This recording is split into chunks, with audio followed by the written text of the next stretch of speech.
মাতা, এই দৃষ্টিকোণ থেকে আজকে টোটাল আলোচনাটি সাজিয়ে নেওয়া হয়েছে। কারণ সাউন্ডটা একটু বাড়াতে হবে, সাউন্ডটা প্লিজ। আমি বললাম যে ওই নেটে প্রবলেম করছে, আমি একবার খুব কাছ থেকে বলছি, হেডফোন ইউজ করছি, এরপরও আমি মিটিং এ প্রায় 20 মিনিট আগে থেকে জয়েন করছি যে সাউন্ড এবং সিস্টেম ঠিক রাখার জন্য। আমি দোয়া চাইবো সকলের যেন আল্লাহ রাব্বুল আলামিন রহমত করেন। আমার একটু স্ক্রিনে একটু কাজ আছে, একটু স্ক্রিনটা একটু দেখে দেই, স্ক্রিন প্লিজ।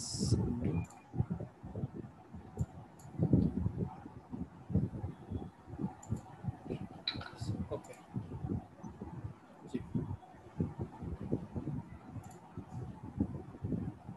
স্ক্রিন থেকে তো এখন আউট হয়ে গেলাম আমি। হ্যাঁ, ওইটা একটু অ্যানোটেশন অফ করেছি, আপনি এখন একটু আবার দিচ্ছেন। আবার দিব? জি জি, একটু।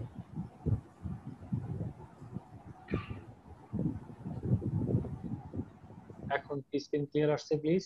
জি জি জি জি। আমি শুরু করতে চাচ্ছি তাহলে আবার। আমি বিশেষ করে আল্লাহর কাছে নাজাত করছি, দোয়া করছি আল্লাহ রাব্বুল আলামিন যেন টেকনিক্যাল সমস্যা ওভারকাম করে আমরা সবাই সালাতুল মাগরিবের শেষে প্রত্যাশা নিয়ে বসেছি, আল্লাহ যেন আমাদেরকে সহজ করে দেন। আমাদের হাতে কিছু নেই, যতটুকু আমাদের সাধ্য ছিল ম্যানেজমেন্ট যথাসম্ভব চেষ্টা করেছেন আমার বিশ্বাস। আমিও লম্বা সময় থেকে ট্রাই করছিলাম যাতে সমস্যা না হয় টেকনিক্যাল বিষয়গুলোতে। এখনো কি সমস্যা হচ্ছে সাউন্ড? আপনার ওখান থেকে একটু কাইন্ডলি ওই শেয়ারের যে ইয়েটা উপরে যে সারিটা, ওখানে ডান পাশে ক্লিক করলে মোরে ডিসেবল অ্যানোটেশন, এটা একটু কাইন্ডলি করে দিতে হবে, তাইলে আঁকতে পারবে না কেউ। তাহলে ডিসেবল পার্টিসিপেন্ট অ্যানোটেশন, ওই যে উপরে যে বারটা আসছে ওটার উপরে, হ্যাঁ, ডান পাশে মোরে ক্লিক করলে ডিসেবল পার্টিসিপেন্ট অ্যানোটেশন। আচ্ছা, এখানে একটু আমি ইয়ে করছি, এই ইভা তোমার ওই ওখানে তুমি আঁকাআঁকি করছো, আমরা দেখতেছি তুমি আঁকাআঁকি করছো, তোমার আঁকাআঁকিটা বন্ধ করে দাও। অনেকেই করছে, এটা অফ করে দেয়া যায়। একটু কাইন্ডলি বারটা উপরে যে বারটা এসছে শেয়ারের পরে, এখানে দেখবেন যে ওই ডান পাশে মোরে ক্লিক করলে ডিসেবল পার্টিসিপেন্ট অ্যানোটেশন। আচ্ছা আচ্ছা, দেখতেছি একটু শেয়ার দেওয়ার পরে সরাসরি হোস্ট ইয়ে করলে প্রয়োজন আর একটু সহজ হয়ে গেল। হোস্ট মেইনটেইন করতে পারলে সুবিধা ছিল। করে দিয়েছি, এখন মনে হয় অসুবিধা হবে না। এটা হলো যিনি শেয়ার করবেন তাকে করতে হবে। আমি করে দিয়েছি, আশা করি অসুবিধা হবে না। আচ্ছা শুকরান, তাহলে এবার চলো। হ্যাঁ, আমরা ফিরে যাচ্ছি। আমি আর কথা না বাড়িয়ে ভূমিকা নাটকে চলে যেতে চাচ্ছি। আমাদের বিষয়টি আসলে আজকে আমি অবশ্য লক্ষ্য করলাম অনেক বাচ্চারা অংশগ্রহণ করছে। আসলে এই প্রোগ্রামটা বাচ্চাদের নয়, যেসব গার্ডিয়ান বাচ্চাদের হাতে ডিভাইস ছেড়ে দিয়েছেন, বাচ্চারা অংশগ্রহণ করেছে, তাদের জন্য অনেকগুলি বিষয় বিব্রতকর হবে। এটা সম্পূর্ণ পিতামাতাকে সামনে রেখে, প্যারেন্টসদেরকে সামনে রেখে তৈরি করা। সুতরাং আমি বিনীতভাবে বলবো, যদি কিছু মনে না করেন, তাহলে অভিভাবক অভিভাবিকা মন্ডলী অন্তত বাচ্চাদেরকে অন্তত 1 ঘন্টা সময়ের জন্য আমি রিকোয়েস্ট করব তাদেরকে একটু সহযোগিতার জন্য অন্যভাবে 1 ঘন্টা আপনারা একটু বসেন, আমি আপনাদের সাথে কিছু বিষয় শেয়ার করে নিয়ে 1 ঘন্টার মধ্যে আশা করি আমি শেষ করবো ইনশাআল্লাহ। আমাকে মনে হয় এখন অফ করে দিয়েছেন স্ক্রিন শেয়ারে, আমার স্ক্রিন শেয়ার আর হচ্ছে না। আমি গার্ডিয়ানদেরকে রিকোয়েস্ট করছি আপনারা বাচ্চাদেরকে একটু 1 ঘন্টার জন্য একটু অন্য কোনো খেলনা দিয়ে কিংবা সাপোর্টিং কোনো ব্যক্তির সহযোগিতা নিয়ে তাদেরকে একটু সাহায্য করুন। আমি চলে যাচ্ছি, আসলে এই সব কথাগুলি বলতে গিয়ে অনেক সময় চলে গিয়েছে।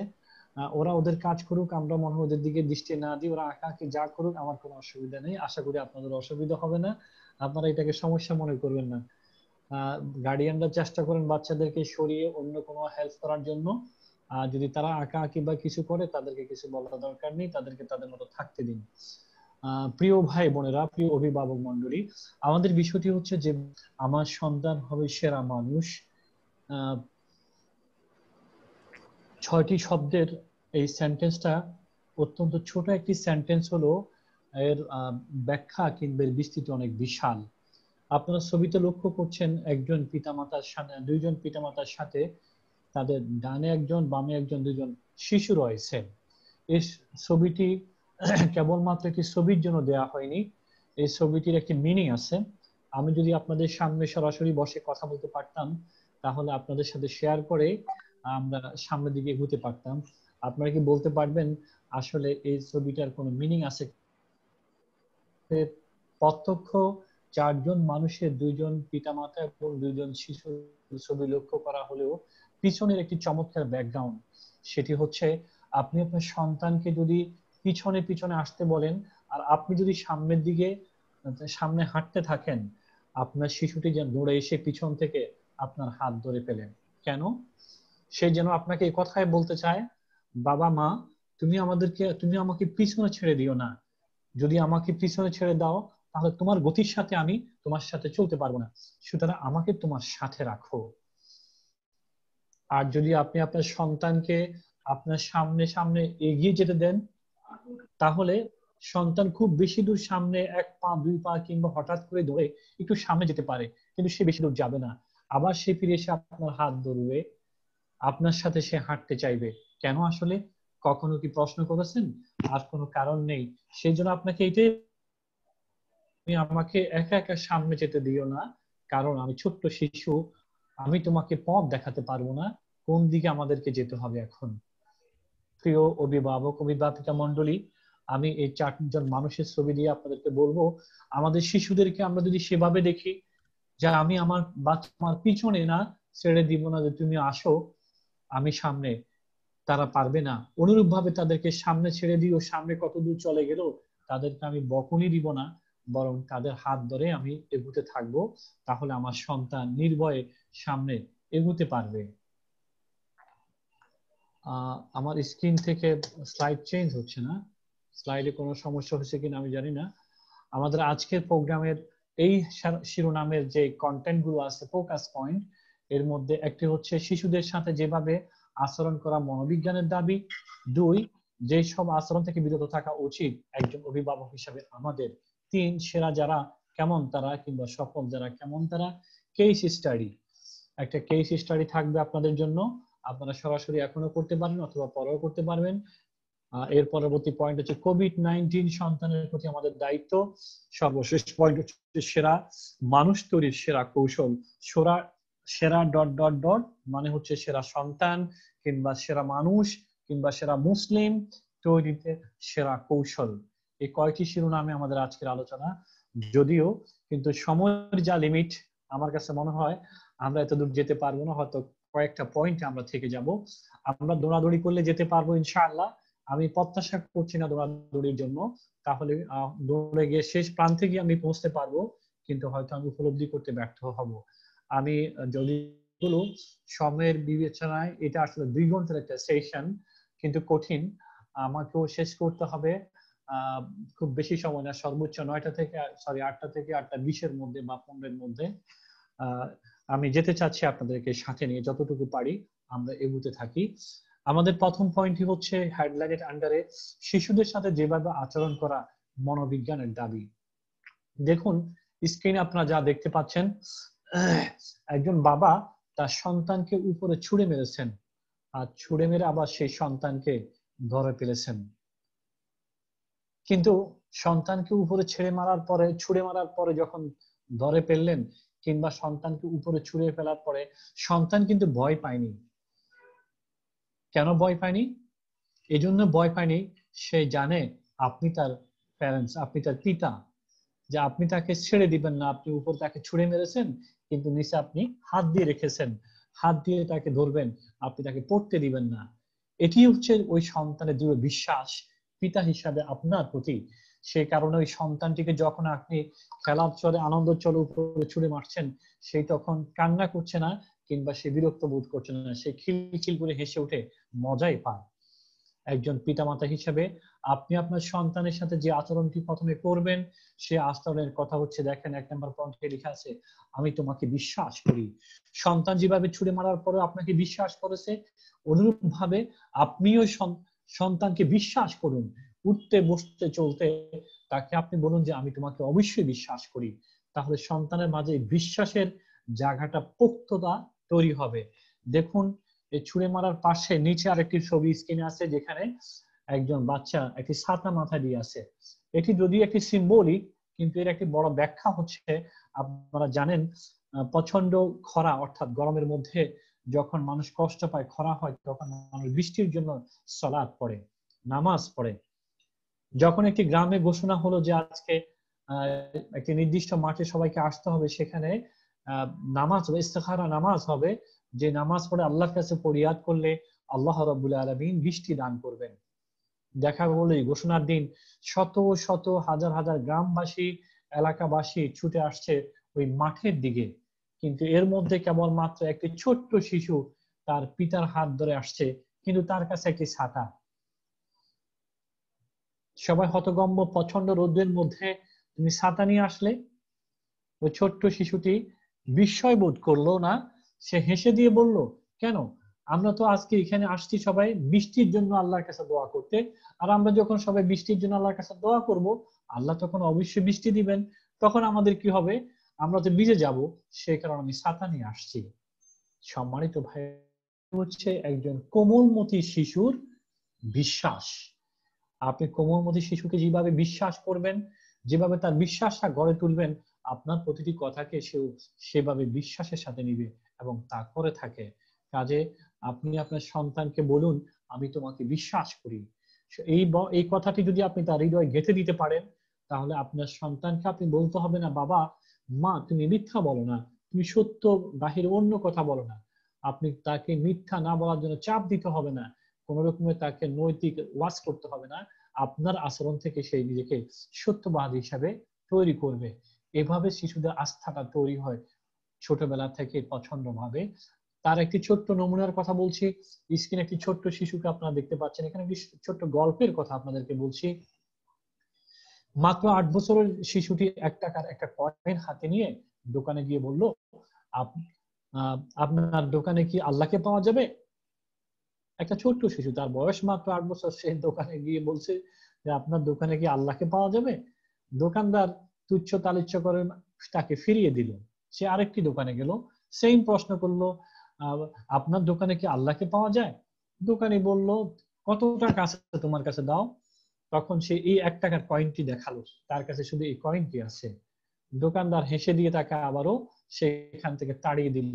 কোথায় তুমি আল্লাহকে পাবে, 1 টাকা দিয়ে আল্লাহকে পাওয়া যায়? এভাবে করে একটি দুটি না, প্রায় 39টি দোকান তাকে এরকম ঘুরতে হলো, কোনো দোকানে তার সাথে ভালো ব্যবহার করলো না। 40তম দোকানে গিয়ে সে পেল একজন বৃদ্ধ দোকানি কেউ। এখানেও সে হতাশ না হয় 40তম দোকানে গিয়ে সে আবার জিজ্ঞেস করলো, তোমার দোকানে কি আল্লাহকে পাওয়া যাবে? আমার কাছে একটি কয়েন আছে। তখন বৃদ্ধ দোকানি তিনি বললেন, তুমি আল্লাহকে কিনতে চাও কেন, কি করবে আল্লাহকে দিয়ে? শিশুটি বলল, আমার বাবা নেই। লোকটি প্রশ্ন করলো, অন্যরা তার সাথে এরকম কোমল ব্যবহারও করেনি। যখন এই লোকটি কোমল ব্যবহার করে জানতে চাইলো, তুমি আল্লাহকে কেন কিনতে চাও, কি করবে তুমি আল্লাহকে দিয়ে? তখন শিশুটি বলল, আমার বাবা নেই, দুনিয়াতে আমার মা ছাড়া আর কেউ নেই। আমার মা আমার জন্য খাবার নিয়ে আসে, কিন্তু আজ আমার মা অসুস্থ, আমার মা হাসপাতালে, সাহায্য করার কেউ নেই। ডাক্তার বলে দিয়েছে একমাত্র আল্লাহই পারে আমার মাকে বাঁচাতে। আপনার দোকানে কি আল্লাহকে পাওয়া যাবে? বৃদ্ধ দোকানি বুঝতে পেরেছে তার মনের অবস্থা। বৃদ্ধ দোকানি বলল, তোমার কাছে কি আছে, তুমি কিভাবে আল্লাহকে কিনতে চাও? অবুঝ শিশুটি বের করে দিল একটি কয়েন, 1 টাকা, বলল, আমার কাছে 1 টাকা আছে, কিন্তু ডাক্তার বলে দিয়েছে একমাত্র আল্লাহই পারে আমার মাকে বাঁচাতে। বৃদ্ধ দোকানদার তার হাত থেকে কয়েনটি নিলেন, নিয়ে দোকানে খুঁজে দেখলেন কোনো কিছু তো নাই 1 টাকার, যেটা দিয়ে সন্তানকে, তার বাচ্চাটাকে দিবেন। তিনি ফ্রেশ 1 গ্লাস পানি ফিল্টার থেকে ঢেলে একটা গ্লাসে দিয়ে বললেন, যাও বাবা, তুমি 1 গ্লাস পানি তোমার মাকে গিয়ে পান করাও, আল্লাহ তোমার মাকে সুস্থ করে দিতে পারেন ইনশাআল্লাহ। শিশুটি এই বিশ্বাসের উপরে ছুটে নিয়ে গেল বৃদ্ধ লোকের দেয়া, দোকানের দেয়া 1 গ্লাস পানি, ছুটে গিয়ে মাকে পান করালেন। সেইটুকু জানে, আর কিছুই সে জানে না। সকালবেলা দেখলেন শিশুটি মায়ের কাছেই, সকালে দেখলো অনেকগুলি ডাক্তার, একজন দুজন না কয়েকজন ডাক্তার একসাথে আসছে হাসপাতালে তার মায়ের কাছে। তার মাকে কোথায় নিয়ে গেল, কোনো রুমে সে বসে আছে এবং তার মায়ের অপারেশন হলো, সবকিছু শেষ হলো, মাকে সে আবার ফিরে পেল। দেখতে না দেখতে মা কয়েকদিনের মধ্যে সুস্থ হয়ে উঠলো, শিশুটির মুখে হাসি। কিন্তু মা সুস্থ হয়ে যখন বের হওয়ার পথে, তখনই একটা বিল এনে কর্তৃপক্ষ তার হাতে দিলেন। বিল দেখে মা আকাশ থেকে পড়লেন, কি করবেন, কোথায় টাকা পাবেন, অপারেশনের টাকা, ওষুধের টাকা, ডাক্তারের টাকা, বিরাট বিল। বিল দেখে মা, এইমাত্র সুস্থ হয়ে ওঠা মা হতভম্ব হয়ে গেলেন। বিলটা দেওয়ার সাথে সাথে এবার কর্তৃপক্ষ আরেকটি খাম বের করে ওই মহিলার হাতে, শিশুটির মায়ের কাছে ওই খামে একটি চিঠি, চিঠিতে কয়েকটি বাক্য লেখা। চিঠিটি খুলে মা তখন পড়া শুরু করলেন। যখন চিঠিটি এমনই সংক্ষিপ্ত লেখা, আগেই বলে দিলেন কর্তৃপক্ষ, আপনার কোনো বিল পরিশোধ করতে হবে না, ইতিমধ্যে একজন বৃদ্ধ লোক আপনার সমস্ত বিল পরিশোধ দিয়ে গিয়ে করে দিয়েছে এবং এই চিঠিটি দিয়েছে আপনার জন্য। চিঠিতে লেখা, আপনি আমার এই চিঠি পড়ে হয়তো আমাকে ধন্যবাদ দিতে চাইবেন, আমি আপনার ধন্যবাদ পাওয়ার যোগ্য নয়, বরং আপনি আপনার শিশুকে ধন্যবাদ দিন, কারণ সে 1 টাকা দিয়ে অবুঝের মতো আল্লাহকে খুঁজে বেরিয়েছে আর তার বিশ্বাস ছিল আল্লাহই একমাত্র আপনাকে বাঁচাতে পারবে। আসলে আল্লাহই আপনাকে বাঁচিয়েছেন।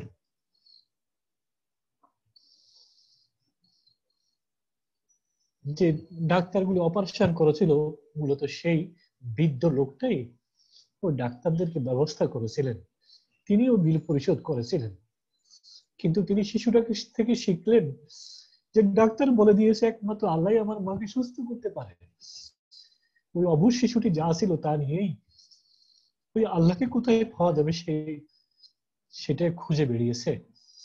সম্মানিত অভিভাবক অভিভাবিকা মন্ডলী, আপনার এই কোমলমতি শিশুটিকে, আদরের সন্তানটিকে আপনি ভালোবাসুন, তাকে আপনি বিশ্বাস করুন, তার মধ্যে বিশ্বাস তৈরি করুন। আপনি তার মধ্যে দুনিয়া আখিরাতের যে বিষয় যে রকম বিশ্বাস তৈরি করবেন, সে আসলে সেভাবেই তৈরি হবে। ছোট্ট আরেকটি গল্পের কথা বলছি। একটি বিমান ভর্তি যাত্রী, আর সেই বিমান ভর্তি যাত্রী যখন যাচ্ছে গন্তব্যে, হঠাৎ করে প্রচন্ড ঝড়ের মধ্যে পড়ে বিমানটি এলোমেলো হয়ে যাচ্ছে। আর ইমার্জেন্সি পাইলটের কাছ থেকে ঘোষণা আসছে, আপনারা সতর্ক হন, সিট বেল্ট পরে নিন, আপনারা সতর্ক হন, সিট বেল্ট পরে নিন, প্রচন্ড ঝড়ের কবলে আমরা আক্রান্ত হয়েছি। কেউ চিৎকার করছেন, কেউ চেঁচামেচি করছেন, কিন্তু দেখলেন প্রথম সারিতে একটি ছোট্ট শিশু বসা, সে নির্বিঘ্নে বসে বসে একটি বই পড়ছে, কিন্তু কোনো চেঁচামেচি চিৎকার কিছুই করছে না। সে সবাই হতভম্ব হয়ে গেলেন, বয়স্ক অ্যাডাল্ট সবাই চেঁচামেচি চিৎকার করছেন, জীবনের শেষ সময়, আমরা মনে আর বাঁচবো না। শিশুটি বসে বসে বই পড়ছে, তার মধ্যে কোনো ভাবান্তর নেই। সবাই আশ্চর্য হলেও তার কাছে যখন ঘটনা আল্লাহ রহমতে যখন জ্বরের কবল থেকে মুক্ত হয়, স্বাভাবিক হয়, সবাই ছোট্ট শিশুটির কাছে ছুটে যায়। ছুটে গিয়ে শিশুটিকে জিজ্ঞেস করে, বাবা তোমার কোনো ভয় হলো না কেন, আমরা তো অনেক ভয় পেয়েছি, তুমি ভয় পাওনি? সে বলল নির্বিঘ্নে, না আমি কোনো ভয় পাইনি, আমি তো বই পড়ছি, তোমরা তো দেখতে পাচ্ছ আমার কোনো ভয় হয়নি। তুমি কেন ভয় পাওনি? কারণ আমি ভয় পাইনি এই জন্যই, আমার বাবা আমাকে বলেছে বাবার সাথে থাকলে কোনো ভয় নেই।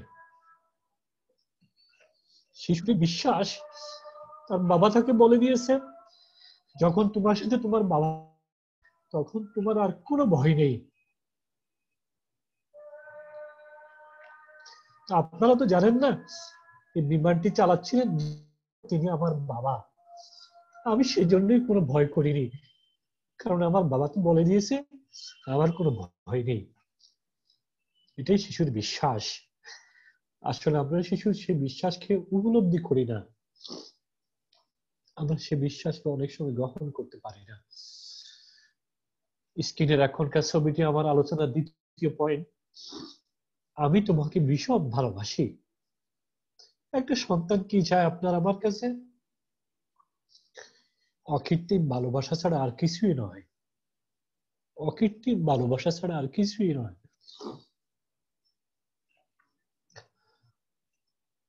আপনি যখন সন্তানকে ভালোবাসবেন, সন্তান তখন আপনার হাতের ইশারায় তার প্রতি রাগ করতে হবে না, তার গায়ে আঘাত করতে হবে না, সে আপনার জন্য যথেষ্ট। দেখেন ছবিতে একজন পিতা তার সন্তানকে অফিস শেষ করে হাতে ব্যাগ নিয়ে বাচ্চাটাকে নিয়ে বাসায় ফিরে যাচ্ছে, কিন্তু বাবা চাইলে বাচ্চাকে দুইজনের উপরে ছাতাটা দিতে পারতেন। দেখেন বাবা দুজনের মাথায় ছাতাটা ধরেন নাই, সন্তানকে ভালোবাসেন। নিজের অফিসের ড্রেস পরা, হাতে অফিসের ব্যাগ তোয়াক্কা করেননি। আপনারা অনেক সময় দেখেন আমরা বিরক্ত হই, রাস্তা যদি বের হন আপনার হাতে যদি ছাতা থাকে দেখবেন বাচ্চা বারবার ছাতাটা নিচে ধরতে চায়। আমরা খুব বিরক্ত হই, বাবা তুমি পারবে না, আমি ধরছি। আমি বাচ্চার হাত থেকে ছাতাটা কেড়ে নিয়ে নিই। আপনি যদি কত বেশি, আপনার কাছে হয়তো এখন একটি প্রাইভেট কারে যত পেলে যত আপনি আনন্দিত হতেন, কিন্তু রাস্তায় হাঁটারত চলমানরত ওই বাচ্চাটার হাতে ওই ছাতাটা ওই একটি প্রাইভেট কারের কাছেও অনেক বেশি মূল্যবান। ধন্যবাদ এই পিতাকে, যে পিতা তার সন্তানের ভালোবাসা বুঝতে পেরেছিলেন। তিনি তার সুন্দর পোশাক পরেও বাচ্চার হাতে ছাতাটা দিলেন। বাচ্চা ধরতে পারবেন না, বাচ্চাও ধরে রাখছেন, তিনি ধরে রাখছেন। এটা আমাদের সমাজের একটি ভালো চিত্র। এরকম অনেক চিত্র আপনি খুঁজে পাবেন। দেখুন এই চিত্রটি আরেক উজ্জ্বল নমুনা। একজন মা জোয়ারের পানিতে ডুবে যাচ্ছেন, নিজে ডুবে যাচ্ছেন, কিন্তু সন্তানকে মাথায় তুলে নিয়েছেন। ছবির ডান পাশে আরেকটি, স্ক্রিনের ডান পাশে আরেকটি ছবি, মা কাজ করছেন মাঠে, কিন্তু সন্তানকে পারতেন কোথাও রেখে আসতে, কিন্তু হয়তো রেখেও ছিলেন, কিন্তু সন্তান হয়তো কষ্ট পাচ্ছে। দৃশ্যটি দেখে মনে হয় না যে সন্তান, মা এটা করছে, সন্তান খুব হাসি খুশি আছে। আপনারা দেখেন না, বাচ্চাটি শুয়ে আছে। আমার মনে হচ্ছে চেহারাটা দেখে বাচ্চাটা হয়তো অসুস্থ। মা পেটের তাগিদে, প্রয়োজনের তাগিদে মাঠে এসে কাজ করছেন, কিন্তু সন্তানকে বিছানা রেখে আসেন নাই, খাদে নিয়ে বেঁধে রেখে কাজ করছেন। আর সর্বনিম্নে দেখতে পারেন একটি ছবি, এটি 2018 সালের 9 অক্টোবরের ছবিটি। এটা সাধারণ গ্রামের কোনো ছবি নয়, আপনারা ছবি দেখে বুঝতে পেরেছেন। এটা মায়ের কোলে চড়ে ঢাকা বিশ্ববিদ্যালয়ে ভর্তি পরীক্ষা দিতে যাচ্ছেন এক যুবক, এক প্রতিবন্ধী যুবক। ওই প্রতিবন্ধী যুবক মায়ের কোলে চড়ে তাকে বিশ্ববিদ্যালয়ে ভর্তি পরীক্ষা দেওয়ার জন্য নেওয়া হচ্ছে। বুঝুন আমাদের মা আমাদেরকে কত ভীষণ ভালোবাসেন। একটি প্রতিবন্ধী ছেলের প্রতি খেয়াল করার কথা না, তিলে তিলে বাচ্চাটিকে বড় করেছেন, স্কুল কলেজ পড়িয়ে তাকে ঢাকা বিশ্ববিদ্যালয়ে ভর্তি পরীক্ষা দেওয়ার জন্য গাড়িতে করে এনেছেন। কিন্তু গাড়ি তো দোতলায় 3 তলায় উঠবে না, তাকে মা 4 তলায় তার সিট না 5 তলায় সিট পড়েছে এই মুহূর্তে আমার মনে নেই, মা কোলে করে যুবক ছেলেটিকে নিয়ে যাচ্ছেন। আপনারা হয়তো জানেন এই ছেলেটি ঢাকা বিশ্ববিদ্যালয়ে চান্স পেয়েছিল, এখন সে ঢাকা বিশ্ববিদ্যালয়ের ছাত্র। এই হচ্ছে মায়ের ভালোবাসা সন্তানের প্রতি। কিন্তু আমি কথাগুলি বলছি এই জন্যই, আপনারা অবশ্যই এর চাইতে হয়তো অনেক মা আছেন বেশি ভালোবাসেন সন্তানকে, কিন্তু সন্তানকে আমরা বেশি নির্যাতন করি। পৃথিবীর সবচেয়ে বেশি ভালোবাসে সন্তানকে তার পিতামাতা, আর সবচেয়ে বেশি নির্যাতন করে সন্তানকে তার পিতামাতা। কিভাবে? কারণ যেমন বেশি ভালোবাসে আদর করে, আবার বিরক্ত হলে তাকে কষ্ট দেয়। কেন দেয়? কারণ ওই সন্তানকে কিভাবে মানুষ করবে, তার চাহিদা কিভাবে পূরণ করবে, ওই বিষয়টি তার ট্রেনিং নেয়, তার কোনো প্রশিক্ষণ। আমরা কত ট্রেনিং, রান্না করার জন্য আমরা কত রেসিপি অনুসরণ করি, কত কিছুই করি, কিন্তু আমরা আমাদের সন্তানকে কিভাবে আমরা গ্রহণ করি না। ধন্যবাদ বাবা, তোমরা কে যেন এঁকে দিয়েছে, এখন আঁকাটা মুছে ফেলেছো, তোমাকে অনেক ধন্যবাদ। লেখাটা দেখা যাচ্ছিল না। আমরা একটা ছবি দেখতে পাচ্ছি, এটি বাংলাদেশের কোনো ছবি না, এটি জাপানের একটা ছবি। একটা ভূমিধস হয়, তারা যখন উদ্ধার কর্মীরা সেখানে যায় ভূমিকম্পের পরে, তখন তারা দেখতে পায় ধ্বংসের মধ্যে একজন মহিলা একটি কম্বল জড়িয়ে কি যেন ধরে রেখেছেন, কিন্তু মহিলার অঙ্গভঙ্গি ছিল অন্যরকম। উদ্ধার কর্মীরা সবাই ভাবছিল মহিলা মনে হয় বেঁচে, কিন্তু আসলে মহিলাটি বেঁচে ছিল না। উদ্ধার কর্মীরা যখন তাকে উদ্ধার করতে যায়, তাকে দেখে, তার শরীরের অবস্থা দেখে মনে হচ্ছিল সে যেন কম্বলের ভিতর কিছু একটা আঁকড়ে ধরে রেখেছে। অনেক কষ্টে ওই কম্বলটা শক্তভাবে ধরে রেখেছে তার মুঠো। শরীরটা খেয়াল করার পর যখন একজন উদ্ধার কর্মী দেখেন ওই কম্বল থেকে মায়ের মাথা থেকে হাতটা সরিয়ে যখন দেখার চেষ্টা করছেন, বাবা তোমরা কে যেন আবার এঁকে দিয়েছে একটা, এটা আঁকাটা একটু তুলে ফেলো, মুছে ফেলো, আমরা দেখতে পাচ্ছি না, একটু মুছে ফেলো বাবা। আমি যেটা বলছিলাম, ওই যেখানে একজন উদ্ধার কর্মী যখন কম্বলটা তুলে দেখার চেষ্টা করছে, তখন লক্ষ্য করলো ওই কম্বলের জড়িয়ে থাকা সেখানে একটি শিশু, 3 মাসের মতো একটি বয়সের শিশু, শিশুটি ভিতরে বেঁচে আছে। সুবহানাল্লাহি ওয়া বিহামদিহি। মা নেই, কিন্তু কম্বলের ভিতরে ওই ছোট্ট শিশুটি বেঁচে আছে। মহিলাটির পাশে একটি মোবাইল ফোনে টেক্সটে লেখা ছিল, if you can survive you must remember that I love you. আপনার নিশ্চয় অনুভূতি বুঝতে পারছেন। মা বলছেন যদি কখনো আমার এই সন্তান সার্ভাইভ করে বেঁচে যায়, সে যেন স্মরণ করে আমি আমার সন্তানকে ভালোবাসি আমার জীবনের চাইতেও। মা ওই কম্বল নিজের গায়ে দিতে পারতেন, বাচ্চাটিকে ছেড়ে দিতে পারতেন, তার কোনোটি করেননি। বাচ্চাটিকে আঁকড়ে ধরে থেকে কম্বলের নিচে নিজের বুকের উপরে, বুকের নিচে আলতো করে রেখে দিয়েছেন। এই হচ্ছে পিতা মাতা তার সন্তানের প্রতি ভালোবাসা। কিন্তু আমরা আমাদের দৈনন্দিন জীবনে, আমাদের বাসা বাড়িতে আমরা অনেক কাজে ব্যস্ত, আমরা আমাদের সন্তানকে সেরকম ভালোবাসা দেখাতে পারলে আমরা অবশ্যই সন্তানের উপরে বিজয় লাভ করতে পারবো। আমাদের সন্তানকে আমরা সেরা সন্তান বানাতে পারবো। যদি আমি সেরা ভালোবাসা দিতে পারি আমার সন্তানকে, তাহলে আমার সন্তানও একদিন সেরা মানুষ হবে, সেরা মানুষ হবে ইনশাআল্লাহ। 3 নাম্বার পয়েন্ট, তুমি পারবে, হাল ছেড়ে দিবে না। তুমি পারবে। আপনার সন্তানকে প্রতিটি কাজে, তার পড়ায়, তার ম্যাথ, তার অ্যারাবিক, তার হিস, যে কোনো বিষয় আপনি তাকে সাহস দিন, আপনি তার পাশে থাকুন, তুমি পারবে, তুমি হাল ছেড়ে দিও না, তুমি পারবে। এই বিশ্বাস, আত্মবিশ্বাস তার মধ্যে জাগাতে পারেন। তুমি কেন পারবে না? তুমি ওই রকম একজন বড় বিখ্যাত বিজ্ঞানী হতে পারবে, বিখ্যাত কারি হতে পারবে, বিখ্যাত শিল্পী হতে পারবে, বিখ্যাত ডাক্তার হতে পারবে, তুমি বিখ্যাত ইঞ্জিনিয়ার হতে পারবে, তুমি সেরা একজন মুসলিম হতে পারবে, একজন সেরা মানুষ হতে পারবে। আপনি তার মধ্যে আত্মবিশ্বাসটা তৈরি করুন, দেখবেন একদিন সে আপনার হয়তো আশার প্রত্যাশার ধার উন্মোচন করে সফলতার মন্দিরে পৌঁছবে। ছোট্ট একটি শিশু, 1962 সালের কথা, 2000 সাল না, 4 বছর বয়সে শিশুটি জাপানিজ, কোরিয়ান, জার্মান, ইংরেজি ভাষা আয়ত্ত করে ফেলে।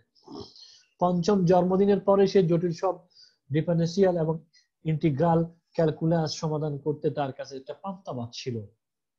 এটিও তার প্রতিভা, বিরল প্রতিভা। তুমি পারবে। পিতামাতার এই পারবে বলাটাও অনেক বিশাল, অনেক বিশাল।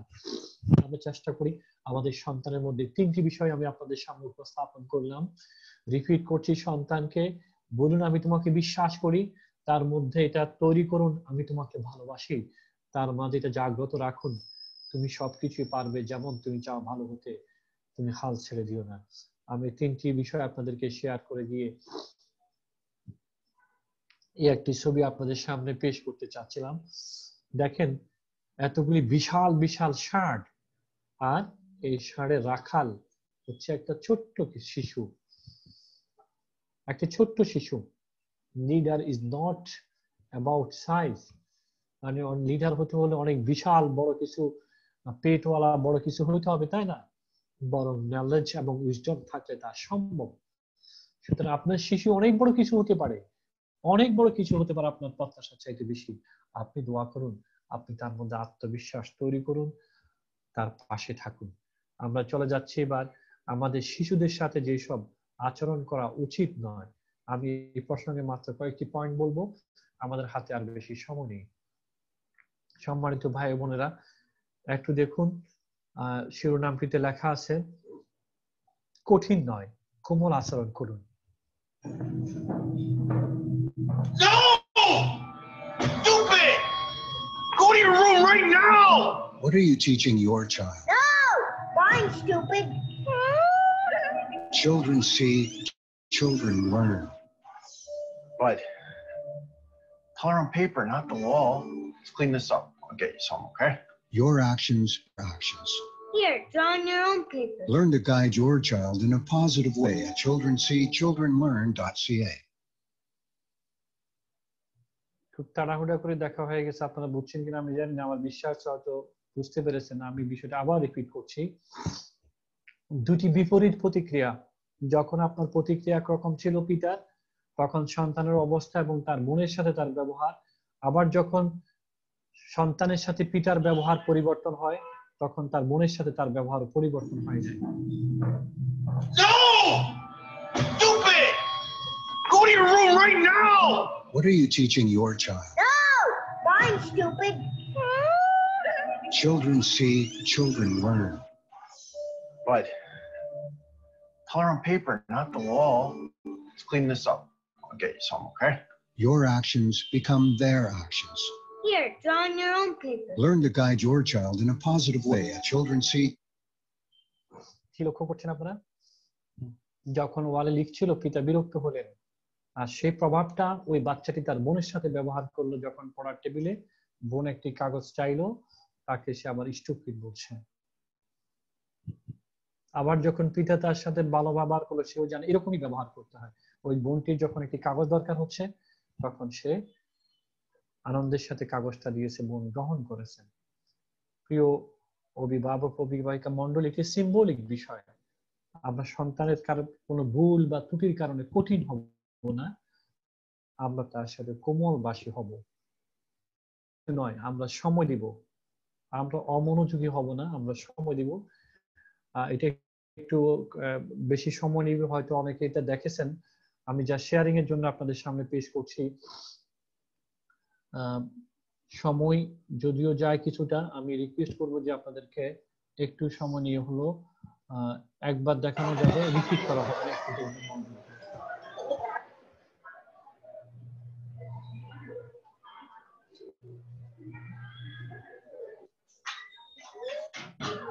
Hello, good morning, babies. Good morning. How are you? আজকে আমি তোমাদের সাথে একটু গল্প করব। মনে করো তোমাদেরকে বলা হলো তোমরা যা হতে চাও তাই হয়ে যেতে পারবে।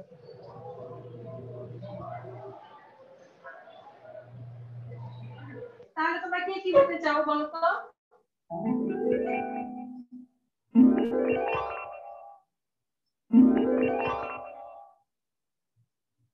আমি পাখি হতে চাই। তাই? কেন পাখি হতে চাও? কারণ পাখি আকাশে উঠতে পারে। আচ্ছা, তাই তো। আমি সাদা কবুতর হতে চাই। ও তাই? তাই টম্পা, তুমি তো সেই কখন থেকে কি যেন লিখছো। তুমি বলো তো তুমি কি হতে চাও? আমি স্মার্টফোন হতে চাই। ও স্মার্টফোন, কেন স্মার্টফোন হতে চাও? আমার বাবা মামা স্মার্টফোন খুব ভালোবাসে, যেখানে যায় আমার সঙ্গে করে নিয়ে যায়, কিন্তু আমাকে সঙ্গে করে নিয়ে যায় না। ফোন আসলে আমার মামা তাড়াতাড়ি গিয়ে ফোন ধরে।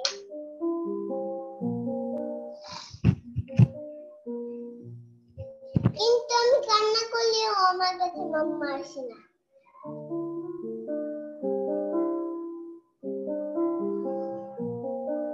আমার বাবা স্মার্টফোনে গেম খেলে,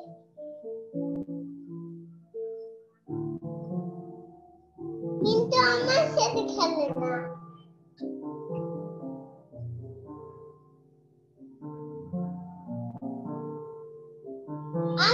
বাবাকে বলি আমাকে একটু কোলে নাও না বাবা, কিন্তু বাবা আমাকে কোলে নেয় না। স্মার্টফোনটাই বাবা সবসময় কোলে থাকে।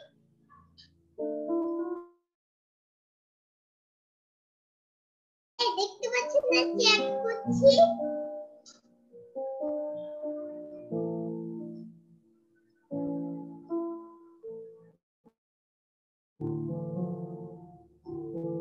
বাবা তো মাথার কাছে স্মার্টফোন নিয়েই ঘুমায়।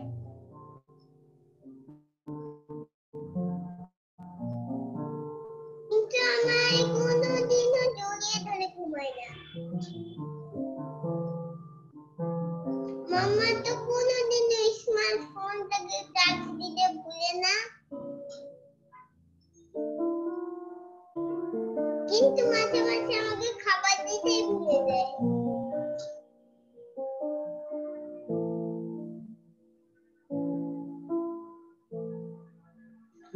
আমার ইচ্ছে স্মার্টফোন হয় বাবা মাম্মার কাছে সবসময়ই থাকে।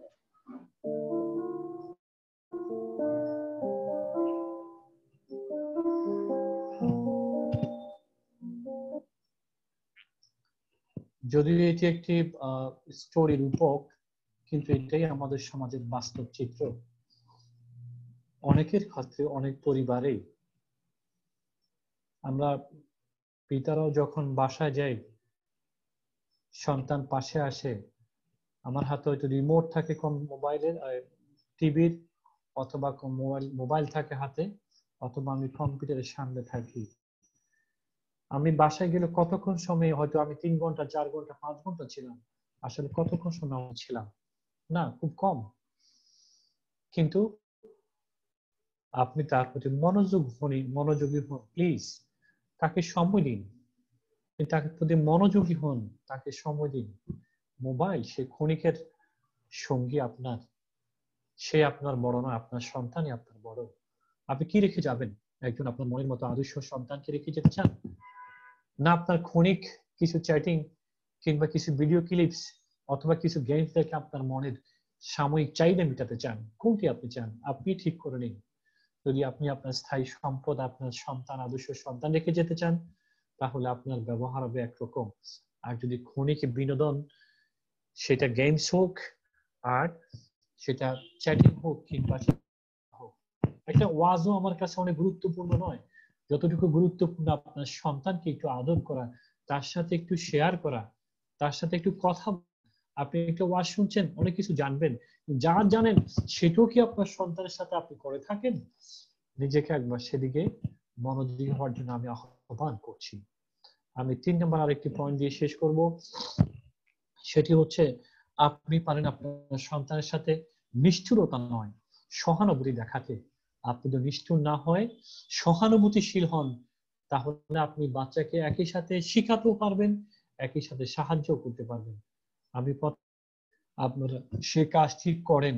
আমি শুধু রিপিট হিসাবে আপনাদেরকে একটি ঘটনার এপিট এবং ওপিট দেখাচ্ছি। আমরা সাধারণত সমস্যা হলে, অসুবিধা হলে বাসায় বাচ্চাদের সাথে আমরা কি ব্যবহার করি, আমি আপনাদেরকে সেটি একটু দেখাচ্ছি। একবারই চলবে, আপনারা বুঝতে পারবেন এটা খুব ধীরস্থির ভাবে তৈরি করা।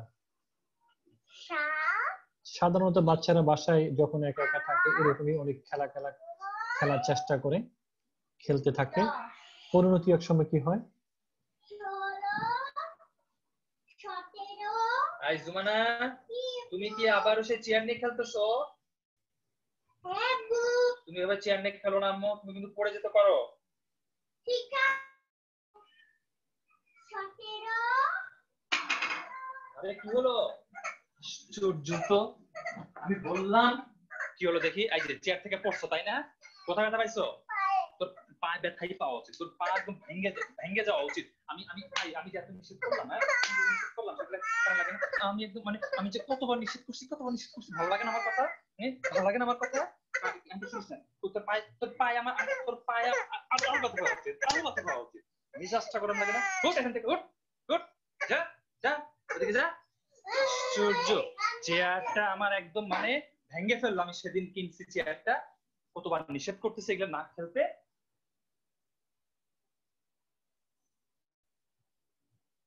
এখানে আমরা আমাদের সন্তানকে তার বিপদ থেকে বাঁচাতে না গিয়ে অন্য কাজটা করেছি, কি করেছি সেটা বলছি।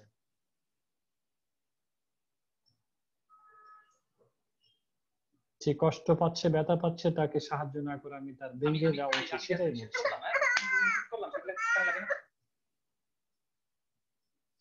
বাচ্চা পড়ে গেছে, ব্যথা পাচ্ছে, এরপর আমি আবার থাপ্পড় মারছি, তাকে চিকিৎসা না দিয়ে তার পাশে না দাঁড়িয়ে আমি নিজে আরো ব্যথা দিচ্ছি। আমি তার ব্যথা পাওয়ার জায়গাটাতেই ব্যথা দিচ্ছি।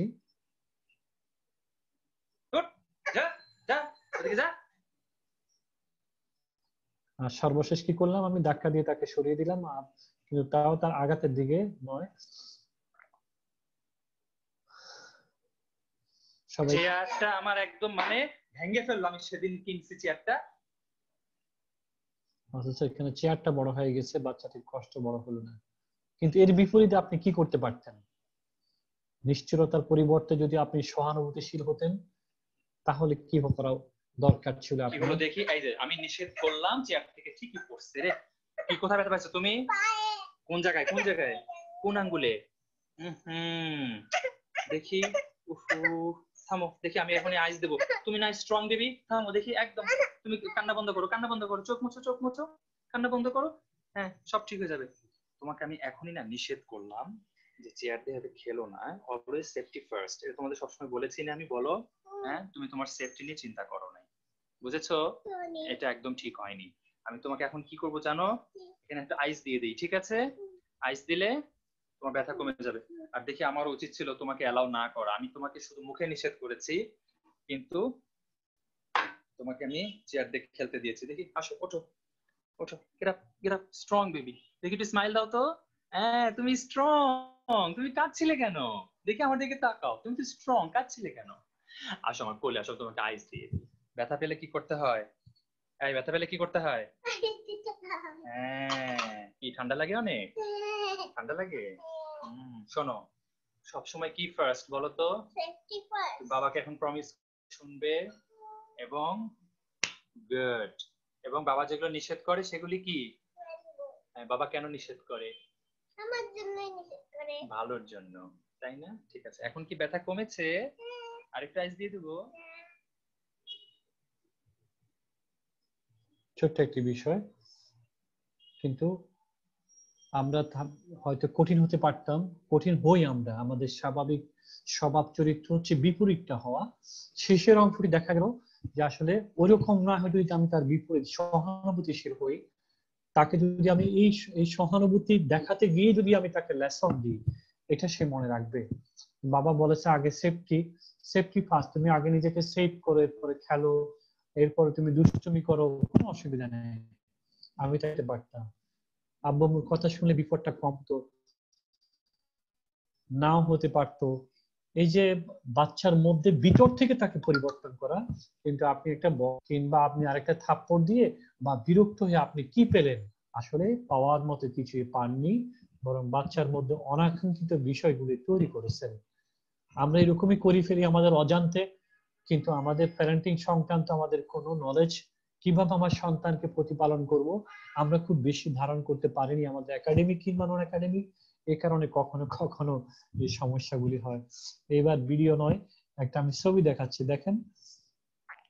বাবা বাধ্য করার চেষ্টা করছেন, বাধ্য করা নয়, ভালোবাসা দেয়া। সন্তানের সাথে আপনি কখনো কখনো এমন ব্যবহার করছেন যে কিন্তু আসলে জোর করে কখনো হয় না। সন্তান প্রতি আদের ইচ্ছে খুব চিৎকার করে, কিন্তু সন্তান তো আপনার কথা নাও শুনতে পারছে, কান বন্ধ রেখেছে।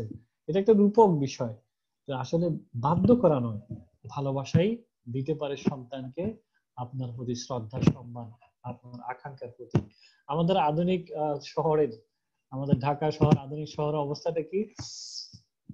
বাচ্চাকে মা, এটাও আধুনিক মায়ের একটি গল্পের মতো, বাচ্চাকে বলছে যা দিয়েছে চুপচাপ খেয়ে নে, না হলে ওয়াইফাই এর পাসওয়ার্ড চেঞ্জ করে দেবো।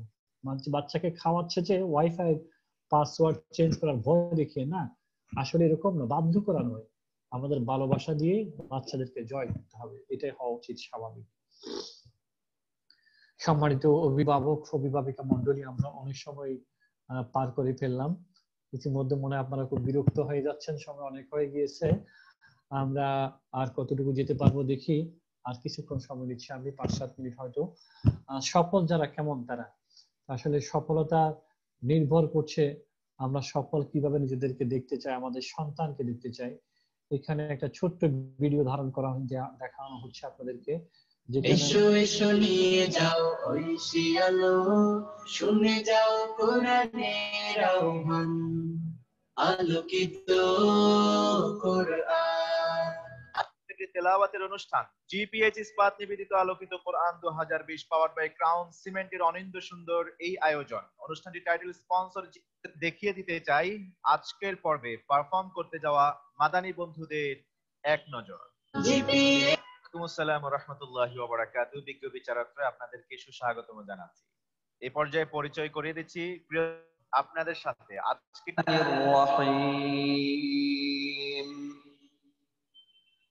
ولقد آتينا موسى وهارون الفرقان وضياء وذكرا للمتقين. أعوذ بالله من الشيطان الرجيم. بسم الله الرحمن الرحيم. ولقد آتينا موسى وهارون الفرقان وضياء وذكرا للمتقين الذين يخشون ربهم بالغيب وهم من الساعة مشفقون. وهذا ذكر مبارك أنزلناه أفأنتم له منكرون. ولقد آتينا إبراهيم رشده من قبل وكنا به عالمين. إذ قال لأبيه وقومه ما هذه التماثيل التي أنتم لها عاكفون. قالوا وجدنا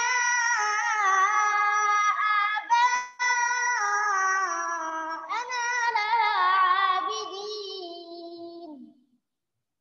قال لقد كنتم أنتم وآباؤكم في ضلال مبين. قالوا أجئتنا بالحق أم أنت من اللاعبين. قال بل ربكم رب السماوات والأرض الذي فطرهم وأنا على ذلك من الشاهدين. حسبك. صدق الله العظيم. আলোকিত কোরআন। মাশাআল্লাহ। ছোট একটি শিশুর 7 বছর বয়সের শিশুর তিলাওয়াত শুনলেন। আমি আপনারা যে প্রতিষ্ঠানের অভিভাবক হিসেবে আজকে অংশগ্রহণ করেছেন সেই প্রতিষ্ঠানকেও কৃতজ্ঞতা জানাই। এই প্রতিষ্ঠানটি সম্পর্কে আমি নাম সহ অনেক আগে থেকে জানতাম। প্রতিষ্ঠানের সকলকে আমি সমানভাবে না চিনলেও কারো কারোর সাথে আমার পার্সোনাল পরিচয় সম্পর্ক আছে, সে কারণে প্রোগ্রামে অংশগ্রহণের বিষয়ে কথা আসতেও আমি ভালো লেগেছে যে সেরা মানুষ হিসেবে তৈরি করার জন্য আমার বিশ্বাস তারা এই প্রতিষ্ঠানে অক্লান্ত পরিশ্রম করে যাচ্ছেন।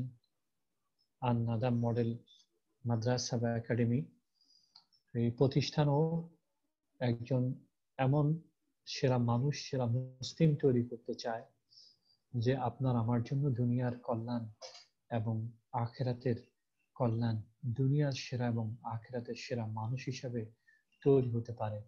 শিক্ষা প্রতিষ্ঠান সেরকমই একটি কারখানা। সেই কারখানায় যেভাবে আপনি তৈরি করবেন, আপনার সন্তানকে ওই প্রতিষ্ঠান যেভাবে তৈরি করতে চায়, তাদের ভূমিকার উপর নির্ভর করে অনেক কিছু। আমার জানা মতো তারা ওই রকমই সন্তান, ওই রকমই আদর্শ মানুষ এবং মুসলিম তৈরি করতে চায়, যারা দুনিয়া এবং আখিরাতে পিতা মাতার জন্যেও কল্যাণকামী এবং কল্যাণকর ভূমিকা পালন করবে। সম্মানিত অভিভাবক অভিভাবিকা মণ্ডলী, আমি শেষ প্রান্তে চলে আসছি। আপনাদের দিতে চাচ্ছি এখানে কয়েকটি পয়েন্ট, আপনারা শুধু পয়েন্টগুলোতে আপনাদের অবস্থানটা ঠিক করে নেবেন। যদি পারেন আমি ওই কর্তৃপক্ষকে অনুরোধ করব উত্তরগুলি যদি আপনারা সংগ্রহ করতে পারেন, তাহলে আমি একটা সাজেশন দেওয়ার চেষ্টা করব। আমরা আমাদের সন্তানদেরকে নিয়ে অনেক সময় অনেক সমস্যার সম্মুখীন হই। এই সমস্যাগুলো কিরকম হতে পারে, সমাধানটা কি হতে পারে, এই বিষয় নিয়ে 10টি পয়েন্ট এখানে আছে, যদিও এই সম্পৃক্ত প্রশ্ন আরো অনেক আছে। আপনি স্ক্রিনে দেখে এখান থেকে হাতে কাগজে লিখে নিতে পারেন। কাগজে লিখে নিয়ে উত্তরটা আপনি হ্যাঁ বা না লিখুন। অপশন উত্তর শুধু হ্যাঁ বা না হবে। 1 নম্বর প্রশ্ন, আমাদের সন্তানকে আমাদের কথা শুনতে চায় না। আমরা যা বলি সন্তান তার বিপরীতটা করার চেষ্টা করে কিংবা অবজ্ঞা করে আমাদের সন্তানকে কথা আমরা শুনতে পারি না। আপনারা যদি এখানে হ্যাঁ হয় হ্যাঁ লিখুন, অথবা না হলে না লিখুন। 2 নাম্বার, আমাদের সন্তান কি পড়ালেখায় অমনোযোগী? আমাদের সন্তান পড়ালেখার প্রতি মনোযোগী হয় না, খেলনা কিংবা চেঁচামেচি চিৎকার এটা সেটার প্রতি মনোযোগী বেশি। আসলে কি? একটি একটি করে পয়েন্ট আপনি লিখুন এবং আপনি আপনার নিজেকে সন্তানকে মূল্যায়ন করুন। আমাদের সন্তান কি পড়ালেখা অমনোযোগী? 3, আমাদের সন্তানকে অন্যদের সাথে কিছু শেয়ার করতে চায় না। এমন হয় যে তার বন্ধুদের সাথে কি হয়েছে কিংবা পাশের সাথে কি হয়েছে সে নিজে কিছু দেখে ফেলছে বা করছে, কিন্তু সে কাউকে শেয়ার করে না, নিজে যেগুলো নিয়ে চর্চা করে। আমার সন্তান কি এরকম? 4, আমাদের সন্তান কি জিদ বেশি করে? তার জিদ মানে রাগ ক্ষোভ এসব কি বেশি? 5, আমাদের সন্তান কি জিনিসপত্র ভাঙে বা ছুঁড়ে ছুঁড়ে মারে? 6, আমাদের সন্তান কি স্কুল ফাঁকি দিয়ে বা স্কুলে যেতে চায় না এমন? আমি যখন তাকে স্কুলে নিয়ে যেতে চাই, মাদ্রাসা নিতে চাই, তখন সে কি আনন্দের সাথে যায় না, সে বিরক্ত বোধ করে? উত্তরটি লিখুন। 7, আমাদের সন্তানকে আজে বাজে গালি দেয়? 8, আমাদের সন্তান কি বন্ধুদের সাথে মারামারি করে? 9, আমাদের সন্তান কি মোবাইলে গেমে ব্যস্ত থাকে? 10, আমাদের সন্তান কি মিথ্যা কথা বলে? এই 10টি পয়েন্ট আমি আপনাদেরকে দিলাম আজকের প্রোগ্রাম থেকে। আপনারা লিখতে পারেন, লিখে আপনারা স্ক্রিনশটও নিতে পারেন। এখন লিখে আপনারা উত্তরটা লিখে যদি দেন, আমি তাহলে আপনাদেরকে কিছু সাজেশন দিতে পারবো। তবে সেই উত্তর লেখা পর্যন্ত আপনাদেরকে কখন পাবো জানি না। আমি এগুলির একটি মূল্যায়ন আপনাদের নিজেদেরকে করতে বলবো, পরে এই ফলাফলটা আপনাদেরকে দিতে বলবো। এখন একটু স্ক্রিনটা দেখেন। আপনার উত্তরের যদি অধিকাংশ হ্যাঁ হয়, বেশি পরিমাণ হ্যাঁ হয়, তাহলে নিশ্চয়ই নয়, সুখকর নয়। তাহলে আপনি কি করবেন? তাহলে আপনি আপনার নিজের অভ্যাসের ততটা পরিবর্তন করুন যতটা হ্যাঁ বেশি ততটা। কিরকম? আমার কথাটা উপলব্ধি করছেন কিনা? আমাদের সন্তান কি আমাদের কথা শুনতে চায় না? এই প্রশ্নটা আপনি আমি কি আমার সন্তানের কথা মনোযোগ দিয়ে শুনি, না আমি বিরক্ত বোধ করি, না আমি মোবাইল নিয়ে থাকি, টিভি নিয়ে থাকি, বন্ধুদের সাথে ফোনে থাকি, না চ্যাটিং এ থাকি? আপনাকে আগে এটা আগে নিজেকেই আপনি মূল্যায়নটা করুন। যদি 1 নম্বর প্রশ্নের উত্তরে আপনি হ্যাঁ বলেন যে আপনার সন্তান আপনার কথা শুনতে চায় না, তাহলে উল্টো আপনি এবার আপনাকে মূল্যায়ন করুন যে আপনিও কি আপনার সন্তানের কথা শুনতে চান না এরকম? আপনি তাহলে টিভি কমিয়ে দিন, আপনি তাহলে মোবাইলে চ্যাটিং কমিয়ে দিন, আপনি আপনার অভ্যাসকে পরিবর্তন করুন। তাহলে আপনিও যেভাবে চান আপনার কথা সন্তান শুনুক, মানুষ, সন্তানও তাই হবে। আমাদের সন্তান কি পড়ালেখা অমনোযোগী? উত্তর যদি হ্যাঁ হয়ে থাকে, তাহলে আপনি কি করুন? আপনি অফিস থেকে আসছেন, গল্প করুন, বাচ্চাকে নিয়ে খেলুন, এরপর আপনি একটা বই নিয়ে বসুন। আপনার বাচ্চা আপনার পাশে বই নিয়ে বসবে। সে যদি পড়ালেখা নাও পারে, বই পৃষ্ঠা উল্টাবে। আপনার খাটের পাশে কিছু বই রাখুন, আপনি যখন শুয়ে আছেন তখন বইটা নেন, মোবাইলটা না বইটা, বইকে সাথী করুন, বন্ধু করুন। আপনার সন্তানও তখন সেদিকে মনোযোগী হবে। এভাবে 4 নম্বর পয়েন্ট দেখেন, আমাদের সন্তান কি জিদ করে? যদি জিদ করে বুঝতে হবে তাহলে আপনিও জিদ করেন, হয়তো আপনার স্ত্রীর সাথে, স্ত্রী কিংবা স্বামীর সাথে কিংবা পিতামাতার সাথে আপনিও জিদ করেন কিনা আপনার নিজেকে একবার টেস্ট করে দেখুন। যদি হয় তাহলে আপনি আপনার নিজেকে পরিবর্তন করুন। 10টা পয়েন্ট, প্রত্যেকটা পয়েন্টে আপনি আপনার নিজেকে খুঁজুন, তাহলে আপনি নিজেকে সংশোধনের মাত্রায় আনতে পারবেন, আস্তে আস্তে করে নিজেকে অভ্যাসকে পরিবর্তন করতে পারবেন। আর তখন আপনার সন্তানের ক্ষেত্রে হাঁগুলি বেশি না হয়, ধীরে ধীরে হাঁগুলি তখন কমে যাবে, আপনিও স্বাভাবিক জায়গায় এসে পৌঁছতে পারবেন ইনশাআল্লাহ। সম্মানিত অভিভাবক অভিভাবিকা মন্ডলী, আমাদের কিছু বিষয় থেকে গেলেও সময় আমরা আর পাচ্ছি না। আমি আর 3 থেকে 4 মিনিটে শেষ করছি। কোভিডে 19 সন্তানের প্রতি এখন আমাদের দায়িত্ব কি? আসলে এই সময় আমাদের খুব দায়িত্ব হচ্ছে, শিক্ষা প্রতিষ্ঠান বন্ধ, লকডাউন, কিন্তু একটা শিক্ষা প্রতিষ্ঠান অভিভাবক, ছাত্রছাত্রী, শিক্ষক, কর্মচারী এবং পরিচালনা পর্ষদের সমন্বয়ে পরিচালিত হয়। প্রতিষ্ঠান যতই উদ্যোগ নেক, যত কিছুই করুক, কিন্তু সেই ক্ষেত্রে প্রতিষ্ঠানের সাথে সাথে শিক্ষক অভিভাবকদের ভূমিকাটা অন্যতম। এই লকডাউনের কারণে আমাদের অভিভাবক হারাচ্ছেন সন্তানকে শিক্ষিত করে গড়ে তোলার মূল্যবান সময়। আবার এই বাড়ন্ত সময় ঘরে আটকে রাখার কষ্ট, তৈরি হচ্ছে নানাবিধ পারিবারিক সমস্যা। ঘরে থাকার কারণে বাচ্চাদেরকে নিয়ে স্বামী স্ত্রীতে প্রবলেম, তারা আবার ঘরে থাকতে চায় না, রিঅ্যাক্ট করে। এই সমস্যাগুলি আমরা কিভাবে উত্তরণ করতে পারি? আমি যতটুকু পেয়েছি তথ্য আপনাদের প্রতিষ্ঠান সংক্রান্ত, আপনাদের প্রতিষ্ঠানগুলি চেষ্টা করেছে এই পুরো লকডাউন সময়ে অনলাইনে সাপোর্ট দেওয়ার জন্য, ক্লাস করার জন্য। তাহলে সেই অনলাইনে ক্লাসের সময় অভিভাবকগণ কি করবেন? আমি 6টা পয়েন্ট এখানে দিয়েছি। অভিভাবকদেরকে আমি বিনীত অনুরোধ করব পয়েন্টগুলিকে আমল করার জন্য, চেষ্টা করার জন্য। প্রতিষ্ঠান যদি 1 হাতে এগিয়ে আসে, আপনি তখন 2 হাতে এগিয়ে যান। আর প্রতিষ্ঠান যদি 2 হাতে এগিয়ে আসে, আপনি যদি বিগত 2 হাত পিছিয়ে যান, তাহলে প্রতিষ্ঠান আপনাকে এগিয়ে নিতে পারবেন না। আপনার সন্তানের ভবিষ্যৎ কামনায় আপনি প্রতিষ্ঠানকে সহযোগিতা করবেন। পয়েন্টে 1 নাম্বার পয়েন্ট, অভিভাবক নিজ সন্তানকে ক্লাসে নির্দিষ্ট সময় পড়ার পরিবেশ তৈরি করে দিবেন। অন্তত পড়ার সময়, ক্লাসের সময় একটি চেয়ার টেবিল দিয়ে তাকে পৃথক ব্যবস্থা করে দেন, অথবা একটা বুক সেলফ দিয়ে অথবা কোনো একটা কিছু দিয়ে তাকে আড়াল করে দেন, যেন মনে করে সেই ক্লাসে আছে। 2, ক্লাস শুরুতে শিক্ষকদের সাথে একটু মোবাইলে সংযোগ করে দিতে আপনি সাহায্য করুন। আপনার মনে হতে আমার মোবাইলে টাকা খরচ হচ্ছে, এমবি খরচ হচ্ছে, আপনার বাচ্চাকে যদি স্কুলে আনা নেওয়া করতেন তাহলে রিক্সা ভাড়া দেওয়া লাগতো না, অনেক খরচ হতো, অনেক সুবিধা অসুবিধা থাকতো, সময় বেঁচে যাচ্ছে। তাহলে এমবিএ খরচ করা কিংবা রিসার্চ করা, এটাকে খরচ মনে না করে বরং তাকে আপনি সংযোগ নিতে সাহায্য করুন। 3 নাম্বার, বাসায় প্রতিষ্ঠানের পক্ষ থেকে যে হোমওয়ার্ক দেওয়া হয়, আপনি বাসায় নিয়মিত পাঠ তৈরি করতে সাহায্য করুন। 4 নাম্বার, প্রতিষ্ঠানে এই ক্লাস চলাকালীন মাঝে মাঝে বিরতি দিয়ে আপনি একটু টিফিন ব্রেক দেন। বাচ্চা খুশি হবে যে একটা ক্লাস হচ্ছে, ক্লাস শেষ হলো, মা আমাকে একটা বিস্কিট, 1 গ্লাস পানি দিয়েছে। যদি আপনার সামর্থ্য না থাকে, অন্তত 1 গ্লাস পানি দেন এগিয়ে, তাহলে একটা বিস্কিট দেন, তাও বাচ্চাটি খুশি হবে যে আমাকে টিফিন দিয়েছেন। 5, কোনো অবস্থায় সন্তানের কাজে বিরক্ত প্রকাশ না করে হাসি মুখে সহযোগিতা করা। সে হয়তো মোবাইল নিয়ে ডিস্টার্ব করছে কিংবা আপনার কথা শুনছে না, বিরক্ত বোধ করছে, আপনি বিরক্ত হবেন না। সে যতই আপনাকে বিরক্ত করুক, আপনি বিরক্ত হবেন না, আপনি তার সাথে হাসি মুখে সাহায্য করুন। শেষ পয়েন্টটি হচ্ছে, প্রথম কয়েকদিন সাথে থাকার চেষ্টা করুন। আপনারা অলরেডি আছেন আমার বিশ্বাস। এভাবে যদি আপনি প্রতিষ্ঠানকে সহযোগিতা করেন, এবং যেসব গার্ডিয়ান এখনো অনলাইনে অভ্যস্ত হয়নি, আপনার সন্তানের অবস্থাটা আপনি ওইসব গার্ডিয়ানকে শেয়ার করুন, তাকেও উপকৃত করতে সাহায্য করুন। তাহলে আপনার হয়তো উপদেশে বা পরামর্শ গার্ডিয়ান ভাববে, এক গার্ডিয়ান যখন পেরে উঠতেছে, আমিও চেষ্টা করি আমার সন্তানকে এগিয়ে নিতে। এভাবে একজন গার্ডিয়ানকে অপর গার্ডিয়ানকে যেভাবে সাহায্য করে স্কুলমুখী বাচ্চাদের পড়ালেখার জন্য তৈরি করতে পারবেন, শিক্ষকদের পক্ষে এটা প্রতিষ্ঠানের পক্ষেও সম্ভব, কিন্তু অনেক কঠিন। একজন গার্ডিয়ান করলে আরো 5 জন গার্ডিয়ান উদ্বুদ্ধ, হ্যাঁ না আমার বাচ্চা তো তাহলে পিছিয়ে পড়বে। আমি আজকের এই প্যারেন্টিং কনফারেন্স থেকেও গার্ডিয়ানদেরকে অনুরোধ করব, অনেক শত শত প্রতিষ্ঠান বন্ধ হয়ে গেল, আর নাদা মডেল একাডেমি তারা চেষ্টা করেছে আমার জানা মতো অনলাইনে হলেও আপনাদের বাচ্চাদেরকে তৈরি করতে, ধরে রাখতে। কিন্তু সেই ক্ষেত্রে আমি বলবো তারা 1 হাতে এগিয়ে আসতে, আপনারা 2 হাতে এগিয়ে আসুন। তারা হেঁটে আসলে আপনার দৌড়ে এগিয়ে আসুন, তাহলেই পরস্পর সহযোগিতা এবং সহমর্মিতার কারণে প্রতিষ্ঠানও যেমন এগিয়ে যাবে, আপনার সন্তানও শিক্ষায় এগিয়ে যেতে পারবে ইনশাআল্লাহ। এই আহ্বান রেখে আমার কথা শেষ করছি। সবাইকে অনেক অনেক ধন্যবাদ। আল্লাহ রাব্বুল আলামিন আমাদের ভুল ত্রুটিকে ক্ষমা করে দিয়ে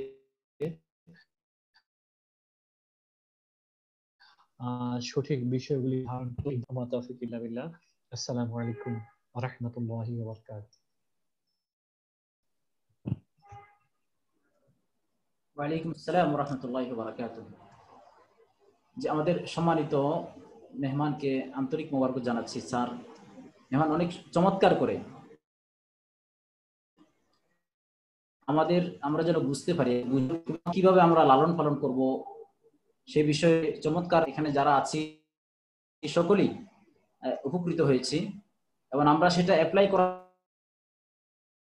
চেষ্টা করব। আমাদের প্র্যাকটিক্যাল লাইফ আমরা আজকের এই আলোচনা থেকে শিক্ষা নিয়ে আমরা যেন সন্তানদেরকে সেভাবে লালন পালন করতে পারি, সেভাবে গাইডলাইন দিতে পারি, সেজন্য আমরা সকলে সচেষ্ট হব ইনশাআল্লাহ।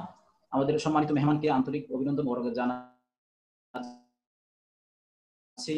অত্যন্ত মাঝে মাদ্রাসার প্রতি সম্মানিত মেহমানের আন্তরিক এবং ভালোবাসার কারণেই তিনি ব্যস্ততার মাঝে সময় দিয়েছেন।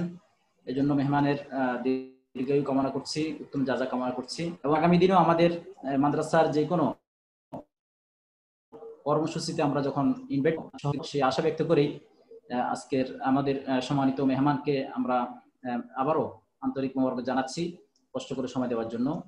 যে সম্মানিত অভিভাবক এবং মণ্ডলী, আপনাদেরকে আমি একটু আন্তরিকভাবে ক্ষমা চেয়েছি। আসলে গত বৃহস্পতিবার প্রোগ্রামটা ছিল, আমার ব্যক্তিগত অসুবিধার কারণে আমি প্রোগ্রামটা জয়েন করতে পারিনি। আমি আন্তরিকভাবে দুঃখ প্রকাশ করছি। আপনাদের কষ্ট হয়েছে, কর্তৃপক্ষ এবং অভিভাবক মণ্ডলীর ঘোষিত প্রোগ্রাম করা যায়নি। আমি শুধু আল্লাহর জন্য আমাকে ক্ষমা করবেন এই প্রত্যাশা ব্যক্ত করে আপনাদের সবার দীর্ঘায়ু এবং কল্যাণ কামনা করে শেষ করছি। আসসালামু আলাইকুম ওয়া রাহমাতুল্লাহি ওয়া বারাকাতুহু। ওয়ালাইকুম আসসালাম। জি, জাযাকাল্লাহ খাইরান। জি, সম্মানিত অভিভাবক এবং অভিভাবক মণ্ডলী, এই পর্যায়ে আজকের আমরা একবারই প্রোগ্রামের শেষ পর্যায়ে উপনীত হয়েছি।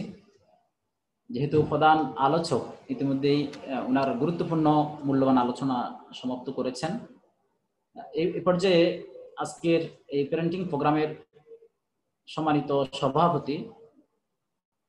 সভাপতির আলোচনা নিয়ে আসবেন বিশিষ্ট আলেম দ্বীন, শিক্ষাবিদ, মিডিয়া ব্যক্তিত্ব, আন-নাহাদা মডেল মাদ্রাসার প্রতিষ্ঠাতা প্রিন্সিপাল শেখ মাওলানা রফিকুল ইসলাম মিয়াজি। শেখ মাওলানা রফিকুল ইসলাম মিয়াজি স্যারকে এ পর্যায়ে আজকের এই প্রোগ্রামের সমাপনী এবং সভাপতির বক্তব্য রাখার জন্য অনুরোধ করছি। আসসালামু আলাইকুম ওয়া রাহমাতুল্লাহি ওয়া বারাকাতুহু। আলহামদুলিল্লাহি রাব্বিল আলামিন ওয়াস সালাতু ওয়াস সালামু আলা সাইয়্যিদিল